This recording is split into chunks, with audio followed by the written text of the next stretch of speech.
श्रोतेहो, आता आपण ऐकणार आहात औरंगाबाद जिल्ह्याचं वार्तापत्र. औरंगाबाद आणि बीड शहरात टपाल कार्यालयात पासपोर्ट सेवा केंद्र सुरू करण्याचा केंद्र सरकारचा निर्णय. जिल्हा परिषद निवडणुकीत 62 पैकी 23 जागा जिंकत भाजप सर्वात मोठा पक्ष. आणि मराठवाडा साहित्य परिषदेचे काव्य पुरस्कार समारंभपूर्वक प्रदान.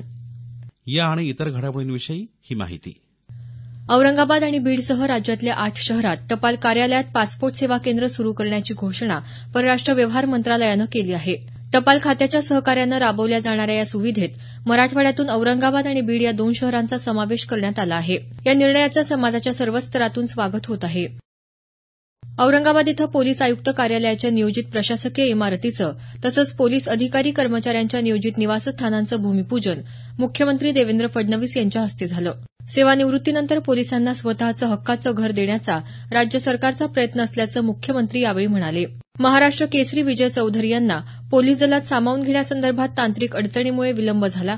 मात्र या निर्णयावर अंमलबजावणी करत कुस्ती आणि कबड्डी या क्रीडा प्रकारातल्या पात्र खेळाडूंना शासकीय नोकरीत सामावून घेण्यासंदर्भात एक धोरण निश्चित करत असल्याचं मुख्यमंत्र्यांनी सांगितलं.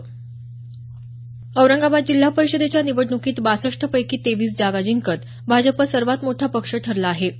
शिवसेनेनं 18, काँग्रेसनं 16, राष्ट्रवादी काँग्रेसनं 3 जागा जिंकल्या तर महाराष्ट्र नवनिर्माण सेनेला 1 जागा मिळाली. एका जागेवर अपक्ष उमेदवार विजयी झाला. जिल्हा परिषदेच्या अध्यक्षपदावर आता कोणाची वर्णी लागते याकडे सर्वांचं लक्ष लागलं आहे. जिल्ह्यातल्या 9 पंचायत समित्यांपैकी 4 पंचायत समित्यांमध्ये भाजपला तर एका पंचायत समितीमध्ये शिवसेनेला बहुमत मिळालं. 4 पंचायत समित्या त्रिशंकू झाल्या आहेत.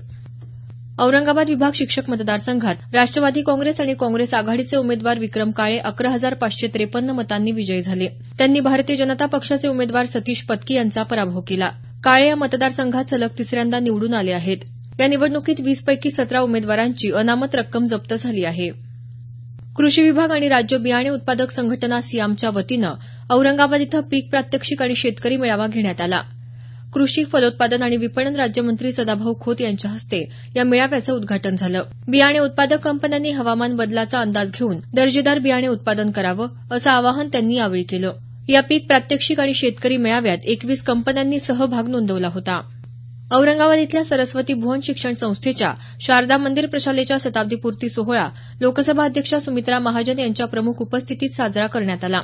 शिक्षण संस्थांनी विद्यार्थ्यांची कारकीर्द घडवण्याइतकंच व्यक्तिमत्व घडवण्यालाही महत्त्व द्यावं असं आवाहन लोकसभा अध्यक्षा सुमित्रा महाजन यांनी यावेळी केलं. विद्यार्थिनींशी मनमोकळा संवाद साधताना महाजन यांनी त्यांना मनसोक्त खेळण्याचा सल्ला दिला. अनौपचारिक गप्पांच्या स्वरूपात रंगलेल्या या कार्यक्रमात काही विद्यार्थिनींनी विचारलेल्या प्रश्नांना त्यांनी दिलखुलास उत्तरं दिली. मराठवाडा साहित्य परिषदेचे काव्य पुरस्कार औरंगाबाद इथं समारंभपूर्वक प्रदान करण्यात आले.